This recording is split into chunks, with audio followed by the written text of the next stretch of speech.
شروع اللہ کا نام لے کر جو بڑا مہربان نہایت رحم والا ہے۔ بے شک انسان پر زمانے میں ایک ایسا وقت بھی آ چکا ہے کہ وہ کوئی قابل ذکر چیز نہ تھا۔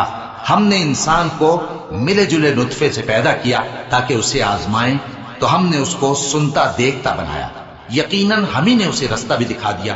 اب خواہ شکر گزار ہو خواہ ناشکرا۔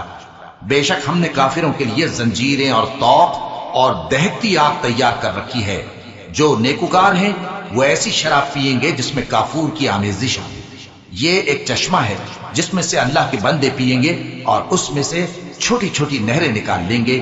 یہ لوگ نظریں پوری کرتے ہیں اور اس دن سے جس کی سختی پھیل رہی ہوگی خوف رکھتے ہیں، اور باوجود کہ ان کو خود کھانے کی چاہت ہوتی ہے مگر فقیروں اور یتیموں اور قیدیوں کو کھلاتے ہیں، اور کہتے ہیں کہ ہم تم کو محض اللہ کی خوشنودی کے لیے کھلاتے ہیں، نہ تم سے بدلہ چاہتے ہیں اور نہ شکر گزاری۔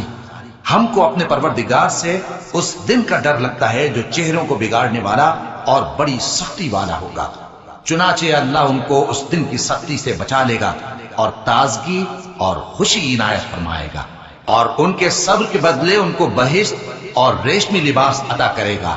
اس میں وہ تختوں پر تکیے لگائے بیٹھے ہوں گے، وہاں نہ دھوپ کی حدت دیکھیں گے نہ سردی کی شدت۔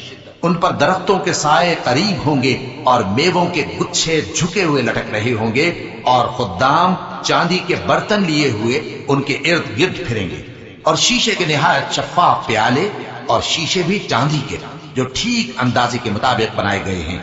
اور وہاں ان کو ایسی شراب بھی پلائی جائے گی جس میں ادرک کی آمیزش ہوگی۔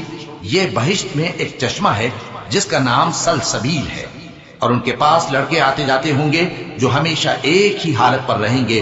جب تم ان پر نگاہ ڈالو تو خیال کرو کہ بکھرے ہوئے موتی ہیں۔ اور بہشت میں جہاں آنکھ اٹھاؤ گے کثرت سے نعمت اور عظیم الشان سلطنت دیکھو گے۔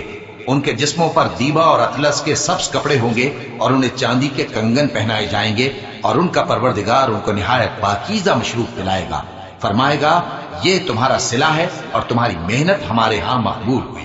اے نبی صلی اللہ علیہ وآلہ وسلم، ہم نے تم پر قرآن بتدریج نازل کیا ہے، تو اپنے پروردگار کے فیصلے کے لیے انتظار کیے رہو، اور ان لوگوں میں سے کسی بد عمل اور ناشکرے کا کہا نہ ماننا، اور صبح و شام اپنے پروردگار کا نام لیتے رہو، اور رات کو بڑی دیر تک اس کے آگے سجدے کرو اور اس کی پاکی بیان کرتے رہو۔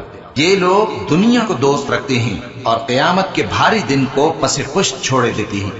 ہم نے ان کو پیدا کیا اور ان کے جوڑ جوڑ کو مضبوط بنایا، اور اگر ہم چاہیں تو ان کے بدلے انہی کی طرح اور لوگ لے آئیں۔ یہ قرآن تو نصیحت ہے، جو چاہے اپنے پروردگار کی طرف پہنچنے کا راستہ اختیار کر لے، اور تم کچھ بھی نہیں چاہ سکتے مگر جو اللہ کو منظور ہو۔ بے شک اللہ جاننے والا ہے، حکمت والا ہے۔ وہ جس کو چاہتا ہے اپنی رحمت میں داخل کر لیتا ہے، اور ظالموں کے لیے اس نے دکھ دینے والا عذاب تیار کر رکھا ہے۔